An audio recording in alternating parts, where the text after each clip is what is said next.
जुबैर साहब, ये हुकूमत की तरफ से पाकिस्तान तहरीक इंसाफ भी कह रही है कि बहुत ज़्यादा आप लोग जल्दी शादियाने बजाने शुरू कर दिए, खुश बहुत जल्दी हो गए हैं। वफाकी हुकूमत ने ये तक सोच लिया है कि हम तो इलेक्शन एक्ट 2017 के तहत हम तो हमारे पास जो एक पूरा प्रोसेस है उसको हम इनिशिएट करेंगे और वो फेडरल गवर्नमेंट का इस्तेहकाक है। बिल्कुल ठीक है, फेडरल गवर्नमेंट का इस्तेहकाक है और ये बात हनीफ अब्बासी साहब के केस के अंदर सुप्रीम कोर्ट ने रिएटरेट भी किया है कि मैंडेट वफाकी हुकूमत का है। लेकिन अभी तो शो कॉज नोटिस जारी हुआ, वो भी प्रोहिबिटेड फंडिंग के ऊपर। आप चल पड़े हैं फॉरेन एडेड पार्टी के हवाले से। इतना जल्दी क्यों ये स्टेज आ गई और आपको क्यों महसूस हो रहा है कि इट्स अ फिट केस और ये डिक्लेरेशन अब हो जाना चाहिए? देखिए, इसके ज़ाहिर है आज जो फैसला आया उसके लीगल और उससे ज़्यादा इंपॉर्टेंट पॉलिटिकल इम्प्लिकेशंस हैं। मैं इसलिए कह रहा हूँ कि ज़्यादा इंपॉर्टेंट पॉलिटिकल इम्प्लिकेशंस हैं कि एक बैकग्राउंड है इमरान खान के हवाले से, ख़ास तौर पर जो चीज़ें इंट्रोड्यूस इमरान खान ने 2010 के बाद की पाकिस्तान के पॉलिटिकल कल्चर में, अपने ओपोनेंट्स, पॉलिटिकल ओपोनेंट्स को एनिमी स्टेटस दे दिया गया और उनको गद्दार और चोर और डाकू और करप्ट और कि ये ख़राब लोग हैं, ये बहुत ख़राब लोग हैं, ये अच्छे काम नहीं करते हैं, they can do anything to get into power और make money and so on. जो उन्होंने एक हायर पेडेस्टल रखा जो जिसका हमें हमेशा पता था और हम निशानदेही भी करते थे कि आपने ये भी गलत किया, ये भी गलत किया। खुद इमरान खान साहब ने, अगर परवेज इलाही को खुद डाकू कहा, पंजाब का सबसे बड़ा डाकू, लेकिन उसका जिक्र नहीं करते हैं, किसी और का जरूर जिक्र करते हैं कि जी देखें ये तो आपस में किस तरह से ये एक दूसरे को निशाना बनाते थे, पॉलिटिकल विक्टिमाइजेशन का, जरदारी साहब और नवाज शरीफ या शहबाज शरीफ साहब। तो एक तो वो तनाजुर है कि जिसमें वो हम समझते हैं और हमारा ये राइट क्लेम है कि 8 साल से आप दिफा कर रहे थे या दिफा नहीं कर रहे थे, छुप रहे थे, रिफ्यूज कर रहे थे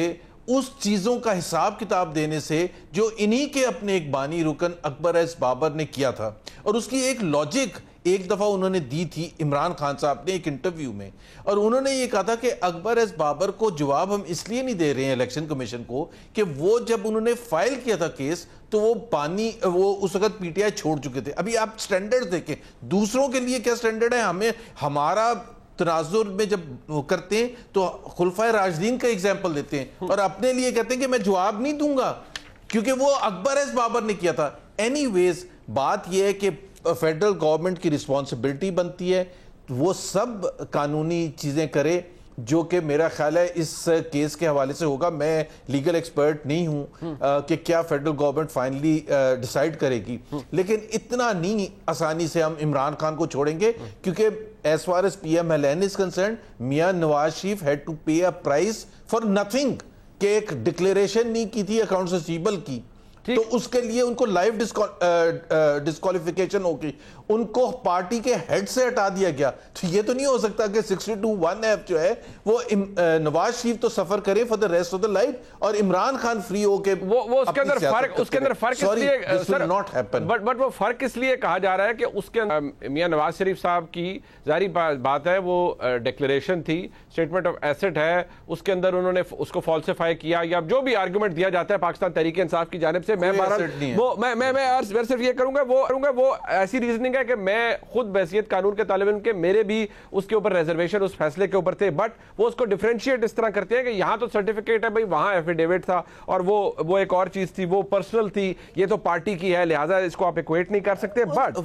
वो रिसीवेबल दिखाना ही नहीं था, बट वो from an accounting stand point वो रिसीवेबल बनता ही नहीं था। 8 साल पुराना कोई रिसीवेबल नहीं दिखाता, बड़ी से बड़ी कंपनी नहीं दिखाती, बट वो इलेक्शन ये बिल्कुल गलत इंटरप्रिटेशन, बट वो साकिब निसार ठीक कर लिया, सुप्रीम कोर्ट थी, उसको हम मानते ही नहीं है। बस सर आप ना माने, लेकिन फैसला तो फील्ड है, उसी की वजह से मियां नवाज शरीफ साहब नाअहल हुए, माने या ना माने आप, वो जारी बात है, आपका इस्तेहकाक है, आप ना जबरदस्ती करना था ना। चले वो एक अलग बात है। बट हामिद खान साहब, एक बात जो कि वफाकी हुकूमत ने आज बाकायदा तौर पर अनाउंस कर दिया है कि जी हमारे पास इलेक्शन एक्ट 2017 के तहत ये इख्तियार है, और आप बखूबी समझते हैं हनीफ अब्बासी साहब के केस के अंदर सुप्रीम कोर्ट ने ये बात बड़े वाज़ेह तौर पर दोबारा सब्सटैंशिएट की कि वफाक का ही, वफाकी हुकूमत का इख्तियार है, अगर वो ये पूरा प्रोसेस इनिशिएट होता है डिसोल्यूशन के हवाले से या किसी जमात के हवाले से, अगर डिक्लेरेशन आना है गज़ेट ऑफ पाकिस्तान में, और ये भी है कि इलेक्शन कमीशन रेफरेंस भेजे या हुकूमत पाकिस्तान के पास ऐसे शवायद आ जाए even from any other source. But सवाल ये है सर कि ये मामला तो शो काज नोटिस का है अभी तक, और वो भी प्रोहिबिटेड फंडिंग का। ऐसा क्या नजर आया है वफाकी हुकूमत को आपकी जानिब से, आपको लगता हो कि जिस पे वफाकी हुकूमत ये सोच बैठी है कि हम इनके खिलाफ डिक्लेरेशन भी कर देंगे? अब मैं समझता हूँ अगर करेंगे तो बहुत गलती करेंगे और इससे मुल्क के सियासत को नुकसान पहुँचाएंगे। मेरे नज़दीक अभी तक जितने भी 2 केसेस गुजरे हैं जिसमें कि पार्टीज़ को बैन किया गया है, एक यूपा के ज़माने में जमात इस्लामी का, वो तो लकीली सुप्रीम कोर्ट ने उस वक्त उसको ठीक कर दिया था जी। दूसरा केस जो हुआ था वो जो था वो नेशनल अवामी पार्टी का था, जो भुट्टो साहब ने उसमें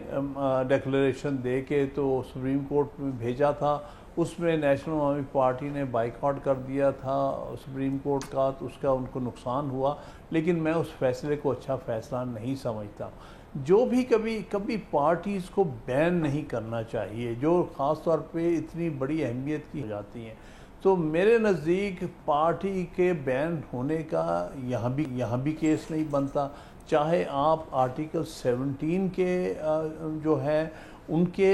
हवाले से कर लें, उनके कंटेंट्स को सामने रख के करें, या सेक्शन 212 है इलेक्शन एक्ट का, दोनों तरह से ये पार्टी के बारे में ये नहीं कह सकते कि मुल्क की सालमियत या मुल्क की वो जो है इंटेग्रिटी और सॉलिडारिटी के ख़िलाफ़ काम कर रही थी ये पार्टी। फंडिंग में गलतियाँ लग सकती हैं, अकाउंट्स देने में गलती लग सकती हैं, या ये पैसा इकट्ठा कर रही थी कोई टेररिस्ट एक्टिविटी के लिए, ये सारी बातें नहीं अप्लाई करती। मेरे नज़दीक कोई केस नहीं बनता आर्टिकल 17 या सेक्शन 212 का डिसोल्यूशन ऑफ पार्टी का। अच्छा, एक और तकलीफ दे मरहले में मुल्क को डालने वाली बात होगी। सर ये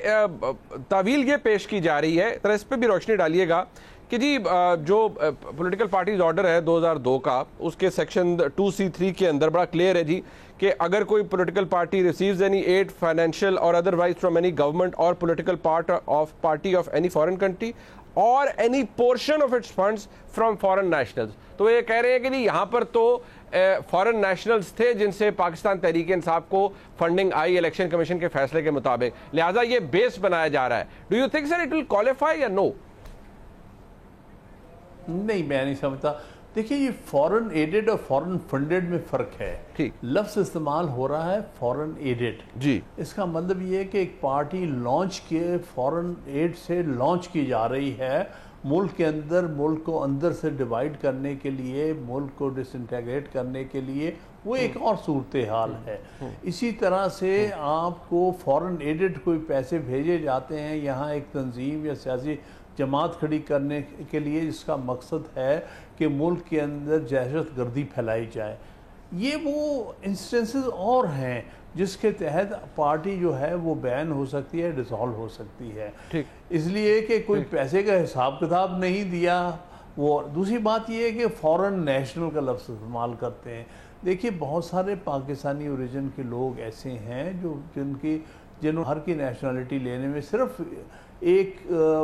वही ममालिक हैं जो कि कॉमनवेल्थ से ताल्लुक़ रखते हैं, उनके साथ पाकिस्तान के कानून के तहत डुअल नेशनलिटी हो सकती है। बाकी जितनी जगहों पर पाकिस्तानी जो है सिटीजनशिप लेते हैं तो वो डिप्राइव हो जाते हैं अपनी नेशनलिटी से, सिर्फ उनके पास कार्ड रह जाता है पाकिस्तान ओरिजिन कार्ड। लिहाजा कहने को तो वो फॉरेन नेशनल हो जाते हैं, लेकिन बहरहाल उनका एक पाकिस्तान के साथ मोहब्बत प्यार। अच्छा, वो उसको एक्सक्लूड करने की कोशिश तो की गई है, बट एक बात ये फखर दानाई साहब, ये जो फॉरेन नेशनल्स की एक लिस्ट बनाई गई कि ये पाकिस्तानी नहीं है, इसने पैसे दिए, इसने पैसे दिए, वो पेटी अमाउंट्स भी हैं, $50, $100, फिर किसी के ज़्यादा हैं। आज मुसद्दिक मलिक साहब ने भी बड़ी जारहाना किस्म की प्रेस कॉन्फ्रेंस की, उन्होंने नाम दिए कि ये कौन है, ये तरनजीत सिंह कौन है और फलाना कौन है, फलाना कौन है। बट सवाल ये है कि वो फाइनेंशियल टाइम्स की स्टोरी भी आई, मुबारक अल्लाह की भी कहा जाता है कि वो पैसा राउट हुआ, पाकिस्तान के अंदर आया, अपारेंटली को $2 मिलियन के करीब। क्या ये इतनी रिसर्च या इसके ऊपर इतनी ब्रेनस्टॉर्मिंग की गई है, इतना ज़्यादा छांटा गया है कि वाकई ये लोग फॉरेन नेशनल्स थे? क्योंकि ये आमिर खान साहब ने बात उन्होंने फरमाई है अभी कि वो लोग भी हो सकते हैं कि पाकिस्तानी ओरिजिन के डुअल नेशनल्स, क्या उनको एक्सक्लूड करने के लिए कोई मेहनत की गई है या खामखा वो गेहूं के साथ घुन भी पिस रहा है बीच में?